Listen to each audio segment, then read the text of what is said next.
The purpose for me is to build my business around my life and not the other way around. So making sure that I need to stick to my boundaries as much as possible. When I stick to those boundaries is when I'm living out the ideals that I have. Hey there, and welcome to Work is Third, the podcast that is all about indulging in rest, setting boundaries, finding joy, and putting yourself first. I'm Dawn Hunter, your host, and I'm so excited you're here. Today I'm talking with the talented and deeply grounded Averri Liggins, author of Autopilot Your Success, system strategist, entrepreneur, full-time caregiver, and all-around joy chaser. Averri opens up about how systems became her lifeline, supporting her through entrepreneurship, caregiving, chronic health challenges, and everything in between. If you've ever felt stretched thin, overwhelmed, or unsure how to create structure in your life, this episode is a breath of fresh air. Let's dive in. Hello, Averri, and welcome to Work is Third. Hello, thank you so much for having me. I am really looking forward to this conversation because you are the author of Autopilot Your Success. And one of the things that you do is help women set systems and structures in place to work smarter, not harder. So I'm looking forward to this conversation. But before we dive into it, I'm hoping you can say hello and share with us a word to describe how you're doing today. Well, again, thank you so much for having me. And anytime I can talk about systems, it's a great day because I get to be a little bit geeky. A word to describe how I'm feeling today is excited. And it's just so much happening behind the scenes, around the scenes, all the things that is just, I'm excited about the future. So excited. I can relate to that. I woke up, I don't know what it is, but for me, this October energy is turning a new leaf. I don't know if it's just because the season is going to change or what it is, but I feel excited as well. And that's a great place to be. Yeah. So I would love to start with learning a little bit more about you. You said you get an opportunity to be a little geeky. I'm a little bit of a nerd myself. So I want to start with your book, Autopilot Your Success. Tell me how that came into being. Okay, thank you. So, Autopilot Your Success obviously is about systems, but when I looked at the systems books out there, it's a lot of corporate jargon. And for the everyday entrepreneur, they really just want simple concepts. So I said, okay, well, let me be the person to break it down for them. And my whole thing is to make systems simple. And so that's what the purpose of the whole book, to break it down step by step. Even though I'll give some of the traditional formats of workflows and automation, I give them that option. I said, well, this is how I do it. So that way it can, again, be approachable and not seem as scary as it's made out to be. So how did you arrive at wanting to share like your process? Like, did you have a bunch of trial and error and then one day you said, I've got this down now and I need to share it with the world? Or like, how did that happen? That is exactly how it happened. So I've had so many entrepreneurial ventures. Even as a child, technically, I sold a bracelet at the age of 3. And so, me trying to turn my hobby, which was website design in 2010, to an actual business, there were so many mess ups and slip ups along the way. Even if you get down to as simple as my schedule, I would miss appointments because I didn't have a system. And so now, when I give the example of teaching systems and automation to others, I talk about how I was a mess before systems, with not being able to follow up efficiently, losing leads because I didn't have a nurture sequence for them, and to now basically it just runs like a well-oiled machine. Of course, it's not perfect because there's always something to improve upon, but it overall, I can run my business and take time off. Next weekend is my staycation, which I'm so excited for, but my business will still be working without me. Let's go off on this tangent. Do you have a regular staycation scheduled or is this just like a off the cuff kind of staycation plan? We are working on a regular staycation plan, but it was a mixture of both. I was looking for a staycation for October, or any time, and then also I want to make it a regular part of what I do. And then my ultimate goal is to only work 4 days a week, and Fridays will be my fun days, where I go either hiking or some sort of adventure or my shenanigans. I'm also trying to do that actually. I want to do like Friday is my CEO day or just like rest and recharge day. And then I have a long weekend because I find myself, I don't know about you, and maybe this is where systems come into play. I will say Friday is I'm not doing anything except for spending time with myself. And then somebody will be like, "But can you meet Friday?" And I'll be like, "Well, yeah, I guess," and then 11 o'clock gets booked. And then, okay, well, I already have this meeting at 11, so I guess I could do one at 1 as well. And Oh, then there goes no. my Friday. Well, no, I do. So I try to have good boundaries. I'll make an exception every so often, even though I'll regret it instantly the next second. But I would say I have a pretty good handle on it. The only thing that I have made an exception for are 5 o'clock meetings, which I admit are killing me. But it's only for 2 of my clients, and it's because they work during the day, so I wanna be flexible, but other than that, it is only Tuesday through Thursday from 10 o'clock to 3:30 with 2 exceptions. So, I have definitely gotten better about my boundaries, still working on it because I still overgive, but I it's so much of a difference between where I was before when I had all of my days versus just 3 days. And so for me, Monday and Friday, that's my day to do client work, do administrative things, and just make sure I'm catching up on business.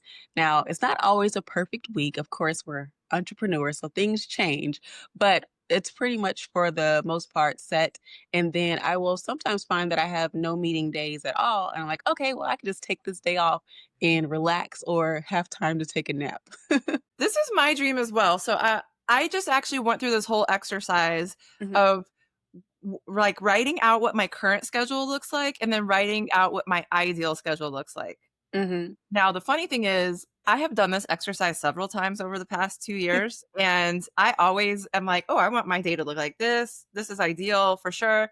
I still have not fully implemented that, Mhm, but I have done a good job of protecting Mondays, and I schedule nothing on Mondays. It's an opportunity, like you say, to catch up on things, whether that's business or personal errands mhm, or things like that, and to read because I love to read.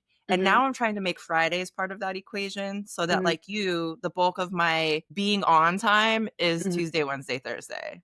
Mhm, and it's so beautiful. Before I did Tuesdays and Thursdays, and I may go back to that, but for now, it's not too overwhelming, so I'm just trying to my best to stick to that and keep my boundaries. Well, I like that you said that your situation was kind of a mess and that you had to put systems in place for yourself, right? And so I think people can relate to that. So, can you tell me a little bit more about your perspective on why we need these systems in the first place? Like, why do we live in chaos and why do people struggle? Why do women entrepreneurs especially like why are we challenged to find ways to manage our time better? That's a very good question.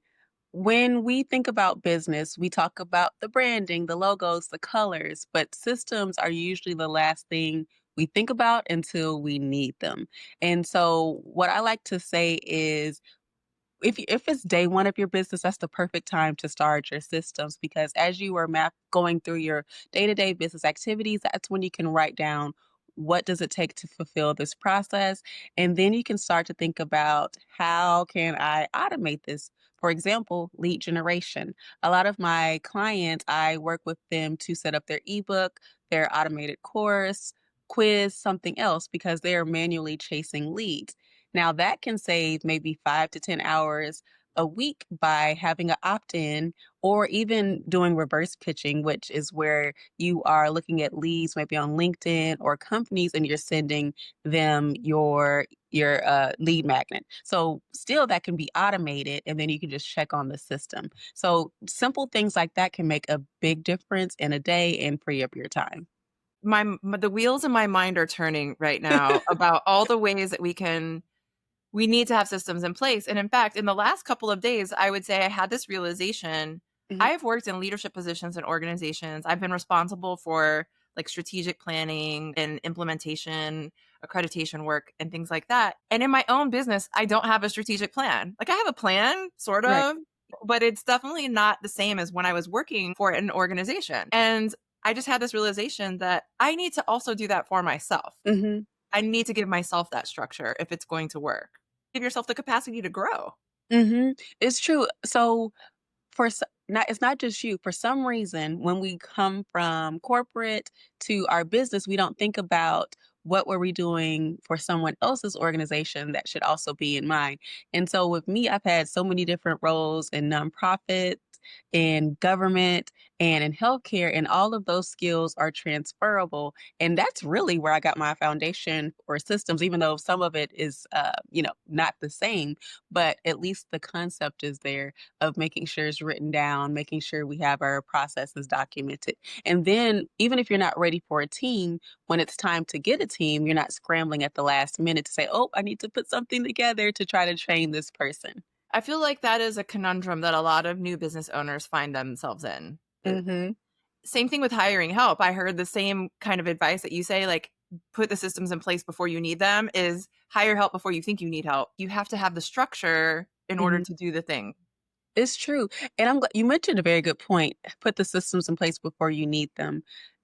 I did that, and now that I'm a full-time caregiver for my mom, it's my saving grace because sometimes I don't have time to do certain things. Now, I do need to hire a VA to take care of the things to delegate because not everything can be automated. But again, I have that system in place where all she has to do is maintain it. And for the one-off emails that come in, train her on what to do to make sure it's consistent. So how long have you been a full-time caregiver? So it will be a year in October, I think, or November, one of those. But I was taking care of her, even though she was at a different place, over a little bit longer than that. So I would do her errands, get the groceries and different things. If you're comfortable, I would love to hear more about your experience being a business owner, Hmm. being a caregiver, Hmm. having to take care of family, balance all these things. Hmm. What has that been like for you? Oh, goodness gracious. Where do I start? So obviously managing a business and making sure my mother is taken care of, it can be very draining and I can burn out very, very quickly. So I'm not there yet, but I feel myself almost to the point of burning out, which again, so thankful for my staycation. So that's why it's important to schedule breaks. And to your point, to your question earlier, even though the staycation wasn't a part of my annual plan, I do put scheduled breaks as a part of my annual plan. For example, in April, I knew I was going to take off for my birthday. So I think I ended up taking, it was supposed to be a week, but I ended up taking 2 weeks for my birthday. Nice. And I did something else, some other scheduled break. And then eventually, not I'm not there yet, but I want to take a full month off for December, making sure that my systems are running off. But I will probably at least take 2 weeks in December as well for vacation. So I do put in place scheduled breaks. I also knew when I went on tour this summer that I would be burnt out. So let me make sure I put in some rest time for that as well. And so, yes, making sure that I'm taking care of myself as best as possible because if I don't take care of myself, I won't be able to take care of my mother.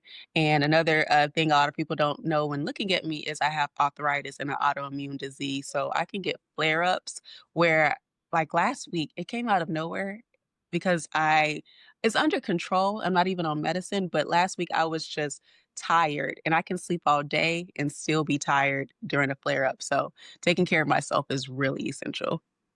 Yeah, do you find that being under a lot of stress or having kind of being pulled in different directions aggravates your condition like that is something that leads to flare-ups? Possibly, because I was on the verge of a stress attack a few days ago because it was Mm. so much that had to be done, but I was able to manage it effectively because I doing some breathing exercises and I don't have stress attacks like I used to, which it was because of a bad breakup that they came on. We'll leave it there, I guess, for now. But We can leave that there for a moment. I don't have it nearly as much as I used to. And then when I felt it coming on maybe a month ago, I said, okay, we need to take a moment. Let's put on a meditation video for 5 minutes. And after that 5 minutes, I felt so much better. So I'm thankful that, again, having those methods in place, knowing where to go for resources, knowing when to stop before you're forced to stop is so important. So you said 2 really important things. I mean, one is listening to your body and responding in that moment. Like you said, you felt something coming on, "I need a meditation break. I need to take Mm. a break." So many of us feel something, right? We have a health issue, we have mental stress or emotional stress, and we don't if we're at work, we often don't pause and take a break to deal with it. So that's that short-term need, but then you also said, you have to plan long term to take a break before you are forced to take a break. Both of those are so important. I actually want to pick up on, you said you would love to get to a point where you have 2 weeks or a month off in December. When I worked full time, I was fortunate to work for an organization where December was not a busy period for our industry. And I always took 2 weeks off Mm. around the holidays. And for me, it was essential because it was like, I don't need to be doing a lot of work right now. I have PTO. There's no reason not to use it. Mhm. And so I did. But so many people don't think that that's not accessible to them, I think. That's true, and one of the things that really is just important when you're doing that is communicating with your clients. It's not a part of my onboarding packet yet, but I let them know, but it's going to be a part of my future onboarding packets. These are the dates where I will be out of pocket, so don't look for me because I will be on break. Wh- First of all, my mind is, what is your onboarding packet? What is in this? Oh, okay. And that also can be automated. So the onboarding packet, it reiterates the process of what they can expect to work with me. It has the best communication method, so they know that I will not be accessible by phone number. You have to email me, and I'm only really available by appointment only. So you have to schedule through the link. And of course, with my scheduling link, it's blocked off for that Tuesday through Thursday from 10 a.m. to 3:30. Also in the onboarding packet is FAQs, what I will need from them. So for example, if I'm creating their website or their own onboarding packet and other materials, I'll need their logo, brand colors, and different things such as that. It also shows with the CRM system I use where they can go to find notes from our meetings. And then it has them be able to book their first kickoff call right in the packet. So just pertinent information that they need and then the next steps. Okay, so now I'm curious about how this translates because I provide services, right? As Hmm. opposed to goods or like in your case, like website design. You need photos, you need logos, you need the client questionnaire. And I appreciate when I get that real structure, like when I'm working with Hmm. someone. But then I'm thinking, how do I translate that to like the work that I do, where mostly you're working with me to design a training or to give a keynote speech or, um, to facilitate a workshop? Hmm.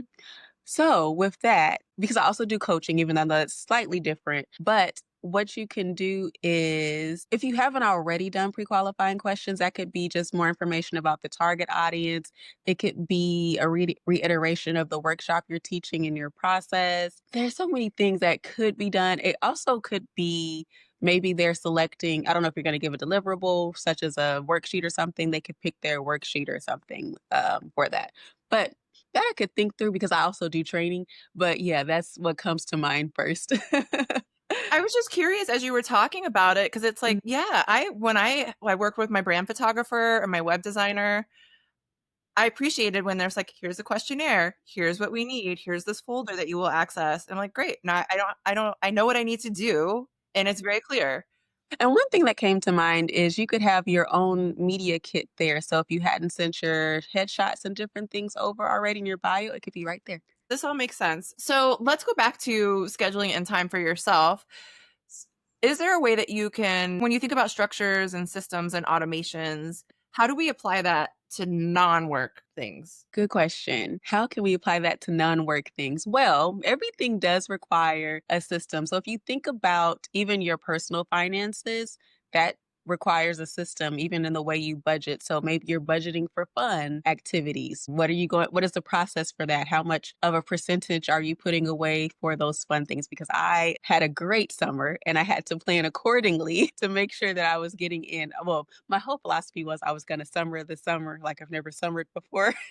Oh, I love that. Yes, so and I did that, but it took planning, and so I needed to make sure that the days where I was going to have that fun day, it was blocked off on my calendar so that way no one could schedule. Also needed to make sure it was a week, even though payments are throughout the month, but it was a week where I had a little bit more extra money than usual to make sure it didn't conflict with maybe business expenses or groceries and different things like that. So coming up with a system and even a pros and cons list of this activity versus another because I want to do it all. But I can't do it all because I need to be responsible and make sure I'm planning accordingly. I love this example because we all have to, right? We have to budget, we have to plan for our groceries, maybe we meal prep. maybe Mhm. you have kids and you have to like plan their sports schedules. So you do have all these systems that you operate in every day that have nothing to do with work. But to your point, the purpose for me is to build my business around my life and not the other way around. So Ooh, that's very yeah. important for me. What does that look like then for you? Yeah, it could look different on different days. Really, it's making sure that I'm not at max capacity by taking on clients. So I knew that in order to bring on new clients, I needed to offboard some of the other clients I had. I loved them, but of course, you're in business to make money. So I needed to make sure I did a good job and also get them offboarded so I could bring in new people. It also goes back to my schedule, making sure that I need to stick to my boundaries as much as possible to have that Monday, Friday off and not take appointments after 3:30. Or if I do, again with those exceptions, make sure it's very, very limited because it's not bad. I love my clients, but sometimes I wanted to go to an event and I'm like, oh, I have to plan around that. And so that's not a great feeling. And so when I stick to those boundaries is when I'm living out the ideals that I have, making sure that I have time to do what I want to do, and then also not having to forego something that I want to do because I have to take a meeting. So it really comes down to boundaries. Yeah, I was gonna say, I hear you saying boundaries. Mhm. um, so I love this, and I'm curious about your thoughts on people who have no boundaries. Like, Mhm. I'm incapable of setting boundaries. And Mhm. when you work with someone, what's the step one Mhm. to setting a boundary? How do you work with people with that issue? Good question. And first of all, let me say if I can do it, they can do it because I used to be like, yes, I can do this for you. Yes.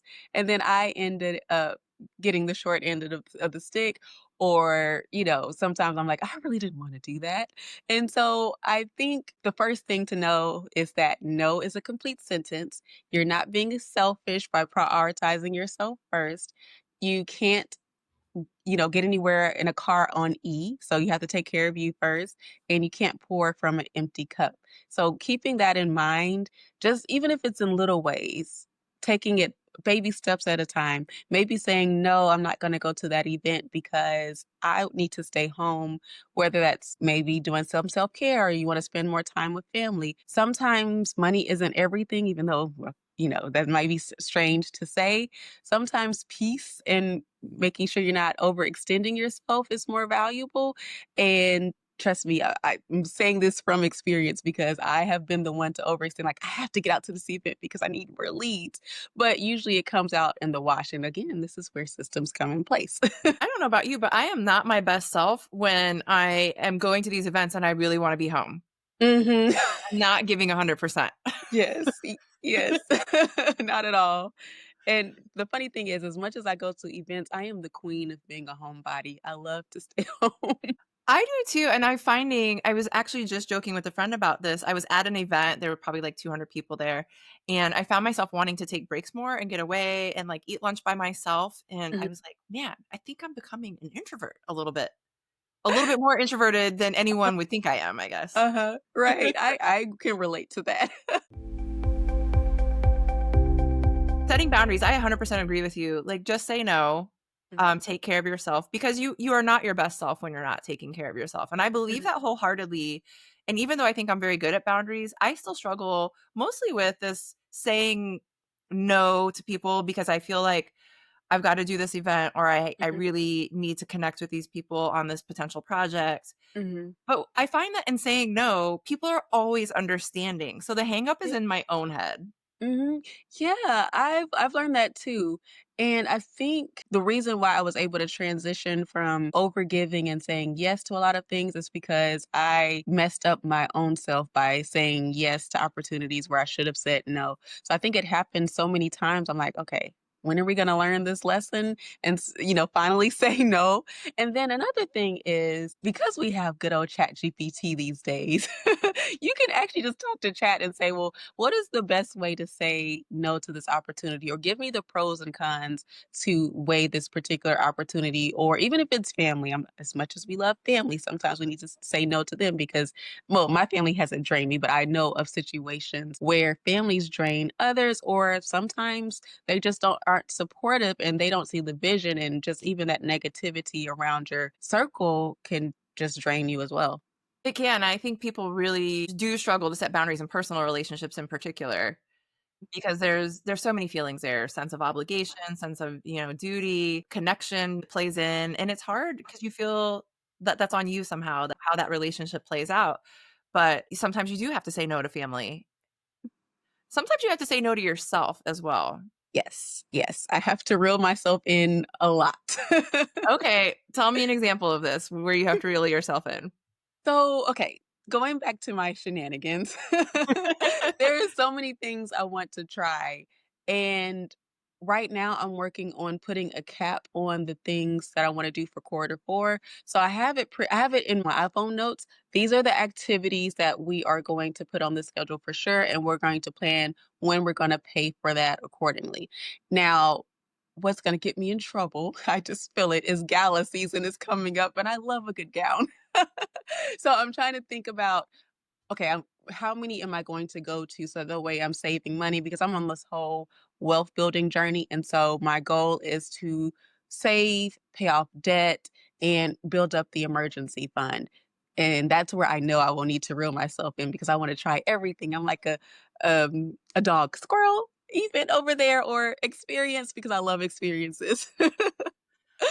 I can relate to this. I also experiences especially, and I found myself this summer. So people who've listened to the podcast know I talk about how I color block my calendar. And anything that's kind of personal or for fun is yellow. And I found there was just a point in time where I had yellow like every day of the week, something going on that was like fun for me. But then I was like, okay, if I'm doing all of this, then I'm not perhaps doing other things that I could be doing, whether it's work or taking care of health issues or whatever, to help doing something with family. But then also there's a cost to a lot of these things. So it's like, do I really need to go to this art class right now? Will this art class be available 3 months from now? Probably. I know they're going to offer it again. I could pay for it later. And so just having more intentionality about spacing things out, saying no to myself and not chasing all the squirrels. So important. Yes. Exactly. And I'll give you an example from Sunday. So our poor tennis instructor, it's a group lesson. I signed up for 4 weeks of lessons. I did go to the first class. The second class I missed because I was at a polo classic, a fancy event dressing up. I had all the intentions to go last week, but I didn't. And well, for two reasons. One, I took my friend out to tea who was celebrating her wedding anniversary. So I wanted to make sure to honor her. And we had a great time. And I was like, if I go to tennis, the mellowness and the niceness of the day goes away. And then two, I had an idea of revamping my sales funnel. And so I was like, if I go there and if I spend time there, that's taking away from me trying to make sure I have my client work done before the staycation, because I don't want to be scrambling at the last minute and stressed, and that stress attack comes up. Even though I try not to work on the weekends, but again, trying to get it ready for that. And then two, I'm not able to implement the idea I have because I'll have to figure out where to schedule it in the day. And so I did not regret missing that fun activity, because this is going to be something, well, number one, it's a system, but it's going to help me make more money and bring in more leads for the future. So again, weighing the fun, even though, yes, it's technically wasted money, but time again is valuable as well. Right. It's hard to put a price on that, having the time. Well, one of the other things that comes up quite a bit on this podcast is what do you call it? Present bias. So we don't think about our future selves often. And so it's hard to make those decisions where, like, I'm going to forego this activity today because it's going to benefit my future self. I actually started doing that as a practice a few years ago. I found myself saying yes to a lot of things and then being way overcommitted, Mhm. tired, and still trying to accomplish everything and not being like, I'm overwhelmed and I need a break, right? I just was like, Mhm. I can make it all happen because that's how I've been performing my whole life. Mhm. But really just kind of setting a boundary around doing too much, Mhm. taking a step back, and then saying two questions. Will this make me happy? Does this benefit my future self? And that's how I started, like, gauging whether or not I should say yes to something. Mhm. That's true, and we should do it more often than we do because again, it's probably the last thing we think about. We think about, oh, I paid all of this money and I need to go. But if your body or your time or your business is saying maybe you should step back, then we should listen to that and honor what that looks like for us. Well, the other thing that I love that you said is that you were in this really peaceful place in the example that you gave, and going to tennis would have changed the energy. That's really important. I've done that too, where I've been like, you know what? I am very chill right now. And if I go to the gym, that is going to change my energy. Maybe I should just sit here and read my book. But in my head, my plan was originally, I'm going to go to the gym. So making that shift to say, what is the energy I want to be in? What is the space I want to be in right now? And I didn't think about it in the way that you're putting it in terms now, but that's exactly what it was because I was like, it's such a nice day. I don't want to ruin it by going to get hot and sweaty and act, it's exercise. I'm like, I just want to enjoy the moment. So I really love that you have your Tuesday through Thursday, you have your protected time. We Hmm. know that you are a caregiver, you Hmm. also are a successful businesswoman. Hmm. What are some things that you do in that protected time that are outside of being a caregiver, outside of running your business? What are you doing in addition to your staycation and tennis? So one thing you would definitely not guess, especially if you see me in person, I'm always wearing a dress, but WWE is what I do mostly.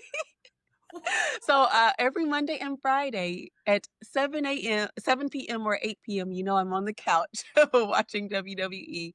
And every time they come to Atlanta, I have to be in the first 5 rows because then I'll be on TV. So that's one thing.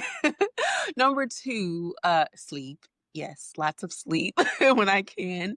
I would also say this is both a money making venture, but just really a hobby being casted as an extra on TV shows. So I have no aspirations to be an actress or anything, but I just think it's fun to be on set and say, "Oh, I'll be on that show in the fall." I was casted today for something else I can't say yet, but casted for that. I'm like, "Oh, I can be there all day and still work on my business and get paid to sit basically until it's time to be on set." This sounds really incredible. Yeah. Because I also have no aspiration to be a movie star or like make acting a full time job, but it would be so fun to be an extra. Yes, it's so much fun. I'm like, and I'm getting paid to do it. So I was on I think the episode is coming out on Family Feud's TV set. And so I probably shouldn't say this, but if you go through one platform, most audience members get the free tickets. But if you go through a casting agency, they have you as a seat filler, and so that's how you get paid. So again, fun to be there. And then there's like they're filming for so many projects right now, especially in Atlanta on big like TV shows and movies as well. So again, just to be a fly on the wall is fun. So, how did you get started being an extra? Well, that is a funny story because I tried before with no success. And I would say it's been more recent months that I have started to do it.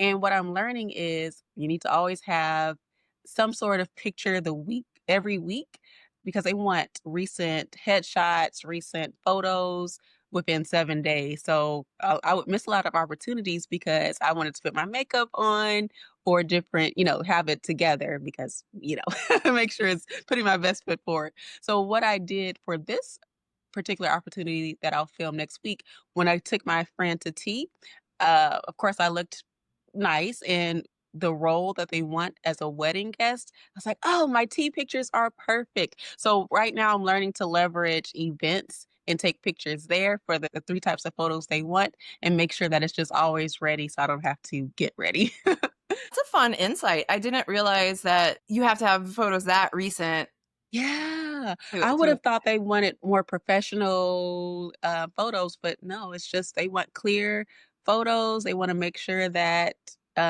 you are looking the way you looked a few days ago. see. This is to me a good lesson for why you should do less and use systems to help free up your time because I'm so busy sometimes that even if I wanted to be an extra, they would call and I would have to say, "I'm sorry, I don't have time on my calendar next week." Mhm. And I would miss such a fun opportunity. And so It sounds like you have it built in, so you have the time to go and do that because it's something that you find enjoyable. Yeah, so to that point, I first didn't know I was gonna be casted for 2 days, let me start there. So I blocked off at least the 8th, but then I they need me for 2 days, so the 7th, and luckily, I only have 1 appointment there, and the p 1 appointment, I've already finished her project, and we basically talked about offboarding, but I've extended 1 more conversation with her, so I know she'll be willing to move that appointment, I won't be afraid to ask, and I've already blocked it off so nobody else can book that appointment day.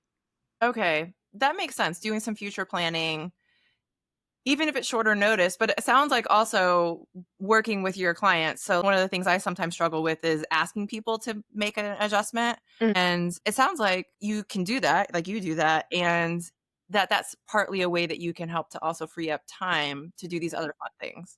Yeah, and I think because it doesn't happen often with my clients, they are okay with me changing that date. And I'll say, I'm so sorry, a last minute conflict came up. Could we reschedule? And a lot of times so for her, I'm going to say, can we make it on Monday, which again is one of my days where I don't usually take appointments, but at least it's a little bit earlier for her. Yeah. I did something like that. I actually did have to ask somebody to make an adjustment because I had a conflict come up that was kind of unavoidable. And I felt a little, I don't want to say nervous to ask, Mhm. but I was just like, oh, I felt a little crunchy about asking. Mhm. um, but she was totally understanding. And it also gave me time to show up as my best self for this event that I was going to. Um, and I really appreciate that. So part of that is like having those relationships and connections, then people understand where you're coming from. Be transparent, be candid. I think people understand. Yeah, I think so. And then having good clients really helps that they will not go off on you because they have a good temperament. So what else do you do that because you mentioned having an autoimmune disorder. How else do you take care of yourself outside of work?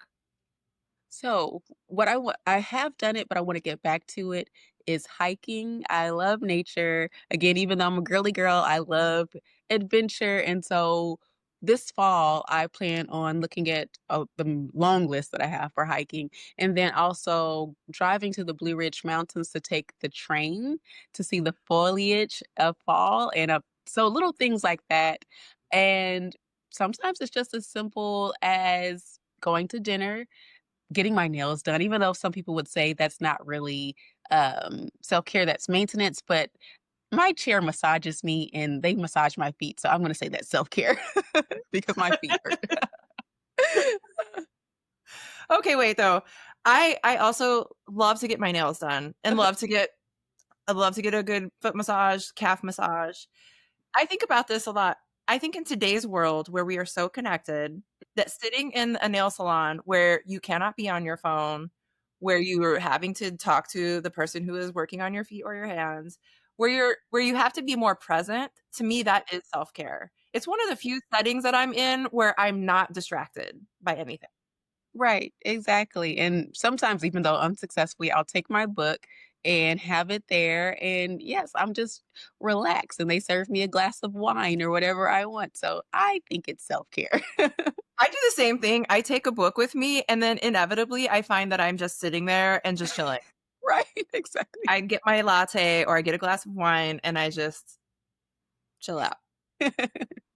Yes, it's Yeah, my I love that. favorite time.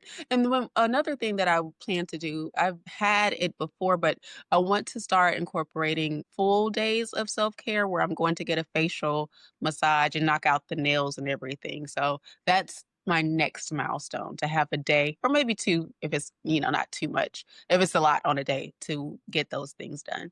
So we can stay in touch and be accountability partners. I went to a workshop once about personal retreat days, and I loved it. And I've been trying to regularly schedule a monthly personal retreat day.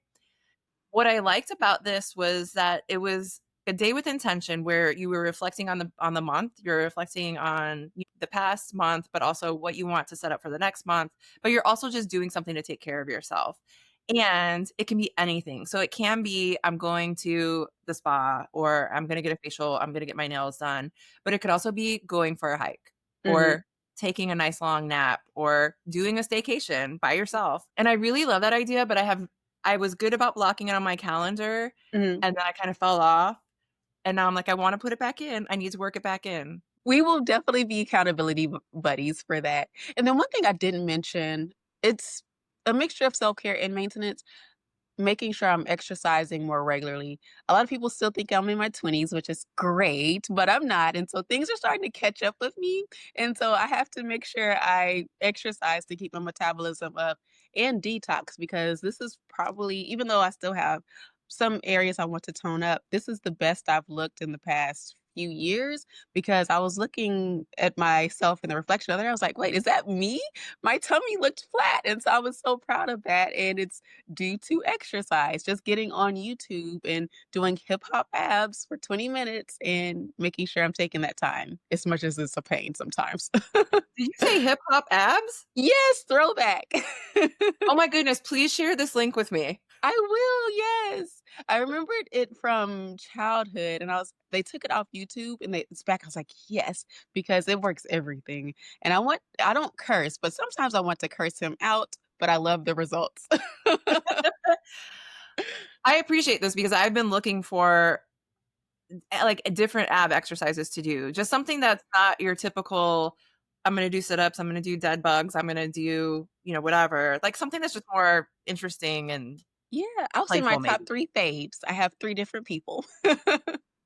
Okay. I love this. I also support exercise, and I'm also in a phase of life where weightlifting is actually more important than Mm, anything. mhm. So I have never been one who loves to lift weights. I love a good cardio workout. But as I've gotten older, I've realized that I need to do more strength training, Yeah. for stability, for balance, for burning those calories over. You continue to burn calories for days depending on how much you're lifting and how intense your workout is. And I think also too for women as we get older, it's good for bone density and things like that. Well, you give me your pointers because I know I probably should, especially it would strengthen my arthritis if I do weight, training, but it's so intimidating. That's right. You said so where do you have I don't think I understand enough about arthritis, but I know that I have, like, early arthritis in my knees. What is that like for you? Well, where I started is definitely not where I am now, which I'm so grateful for. So I'll just share the beginning and then where I am. So at first, it was just the autoimmune disease, and I think it went into arthritis, but I was very weak. Getting up from my seat or off the ground was a pain. Every movement was also a pain, and so they put me on steroids and some other things to try to get my inflammation down. Now, right now, again, I'm not on medicine, but even that was just a surprise in itself because I was so worried I would revert back to those early onset symptoms, and I forget how it was either I just stopped going to the doctor to get the refills or something. Now, at first I had headaches because, this medicine was getting out my system and I felt some of the pain, but as the days went off, it was really just more of the withdrawal symptoms than me with my condition. And so, yes, there are still some things that I could do that could be better. For instance, my hands don't completely close into a fist. They don't completely straighten and also opening little things, even sometimes a Ziploc bag can be hard. And pickle jars are evil because I can't open it. But Yeah. considering again where I was, I'm doing pretty well to not be on medicine, which I'm grateful for. So as I continue to get well and do my detoxes and look for a good holistic doctor, that will be the next thing. And hopefully, I don't need surgery, but I'll cross that bridge when I get to it. Thank you for sharing that. And do you also do you eat an anti-inflammatory diet? Yeah, I found myself okay, I'm not perfect with it, but I found myself eating more salads lately because I love seeing the colors in the salad. That might sound so geeky, but it's so pretty the way I do a presentation and even the taste. And so I feel like no, that's just one small way that I can make sure my body is getting the greens and fruits and different things that I need. And I would say I eat pretty well.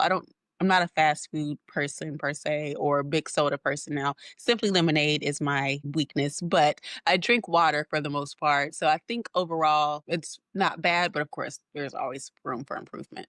I do appreciate you sharing that. And I think we all have a weakness. I mean, I'm sitting here, drinking Red Bull, sugar-free Red Bull. This is not something I drink every day, but every now and then when I hit an afternoon slump, and it just makes my brain work a little bit better for just a couple of hours. And then one thing I've noticed, and I don't know if it's because of the exercise, because I do tend to do better, but I don't eat as much dessert as I used to, which is quite sad, but it's good at the same time. You could have, like, mini desserts, you know? Yes, I'll tell myself that, but I would eat it every day. It was bad. But I don't Yeah. do nearly as much, so I think that's also made a difference, even, like, with, my physical appearance, and I'm sure on the inside as well. Yeah, yeah, I've been for the last, like, year 2 years almost, doing almost no sugar and eliminating most of the dairy that I was eating, and I try to also limit red meat. So I do eat meat, but I almost never eat red meat anymore, and I don't eat chicken Mm. as much just because it's got hormonal impacts, but, yeah, I've tried to make these mindful adjustments in my diet. One day, maybe I'll be where I should be. I'm probably lying to myself, but it sounds good. No should, where you are is where you are meant to be. Thank you, I will take that. So as we come to an end of this conversation, which I've really enjoyed Me and too. appreciate you fielding all of these questions, what is something that you're taking away from our conversation today? So, I have taken away it's time to implement my next phase of self-care, number 1, and then also it just reiterated the work that I have to do to get that next team member so that my core value of that freedom and flexibility is taken to that next level. I learn from every guest, but I really appreciate the conversation with you because I leave and I am leaving this conversation with things I can implement in my own life. Mhm. And I think that is the beautiful thing about connecting with people and about having a community, business besties, podcast guests, like the people that we connect with can help us to find ways to, continuously improve and be the best version of ourselves. Yeah, I agree. I love learning from others because I don't know everything. And so it's always great to hear another perspective on some things. And even if you've heard it a few times, it might take that fifth way that you're like, oh, yeah, that makes sense. Yeah. Yeah. Well, thank you again so much for being a guest, and I look forward to staying connected with you. Yes, likewise. Accountability buddies. Accountability buddies. Thank you so much for joining this practical and powerful conversation with Averri Liggins.